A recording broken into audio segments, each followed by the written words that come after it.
You and Ms. Irani don't concur on the idea of India. Well, I think it's fairly clear from what I've said and what she said.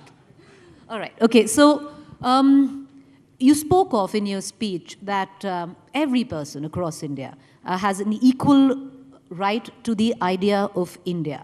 But Dr. Taroor, would you reckon that what has made this India movement right now, also somewhere down the line, and we can't be in denial of it, is the alienation of possibly the majority community, that we see now the assertion of this naked, raw, belligerent Hindutva? You know, the fact is that politicians, I'm afraid, have to bear an awful lot of responsibility for much of what communities are told they ought to feel. If Hindus are repeatedly told that a particular minority is pampered and spoiled and appeased and all such language, it flies in the face of the basic facts that show that that community is disproportionately poor, disproportionately undereducated, underrepresented in the armed forces, the civil services, and the elite professions, and overrepresented in the prisons. Now, is that a community that has been pampered by us for 75 years? I think we've got to be objective, look at the facts and say, we all have challenges. There are peculiar reasons why that community is behind, but instead of blaming them, particularly for the sins of ancestors long dead and buried, it's a way of dividing a country that needs unity. And unity does not mean uniformity, as some people in the ruling establishment seem to think. Dr. Taroor, do you really see it being limited to just politicians? Because the sheer fact that we are talking about the emergence of what you call toxic Hindutva, for a lot it's not toxic Hindutva. It's a long time in the coming. You don't see it like that? It can't be a creation of just the politicians. Look, human beings are certainly sort of seducible by the argument that they are better than others. They're seducible by the proposition that they can hold their head up high and there's much to be proud of. The irony, and I've written about this extensively in my books, Why I'm a Hindu and the Hindu Way, is that I see a lot to be proud of in being a Hindu. But I don't see my pride as a Hindu coming at the expense of any other community. It's not a question of my being better than someone else. It's my being descended from a faith that has a lot that I can cherish, and from ancestors who've achieved a great deal that perhaps we haven't done enough to acknowledge during the colonial period. So let's revive all of that. Let's celebrate it. Why must it be at the expense of another community or communities? That's where I part company with the Hindutva movement.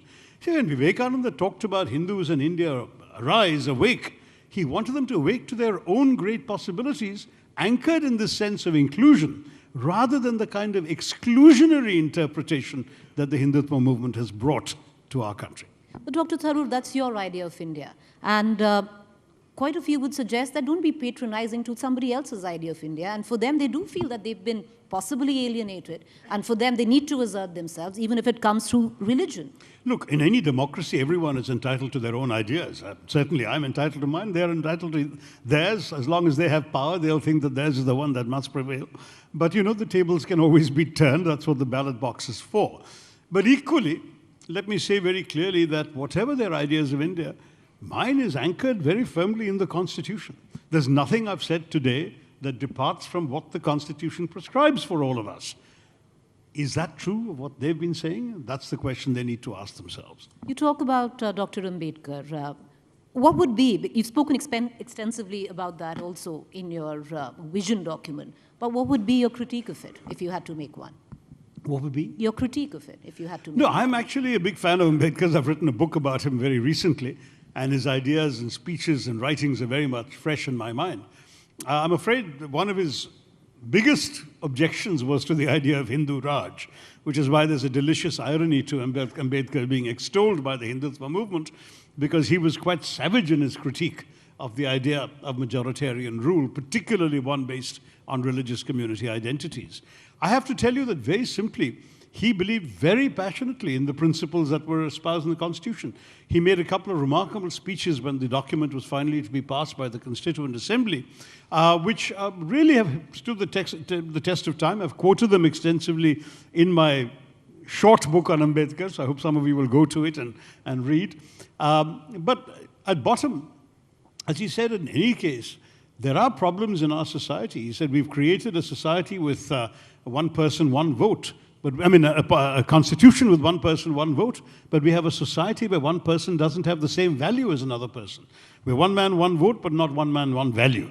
And he said we have essentially put our liberal democracy as a topsoil, as a dressing, onto a soil that is fundamentally undemocratic and illiberal. Strong language. But he wanted us to transform ourselves and our society. I think he would, for example, have been pleased to see someone like a Dalit woman becoming a chief minister. But at the same time, he would have wanted to see much more profound changes right across the way in which our system works. And to my mind, ours is still a work in progress. It's still unfinished. The challenges still remain. But we've done a lot of good things until, unfortunately, a change has come about in the way in which we are perceiving ourselves and our society, which I think has diminished us in many ways, not only in terms of our politics, but in the eyes of the world. That was unfortunate.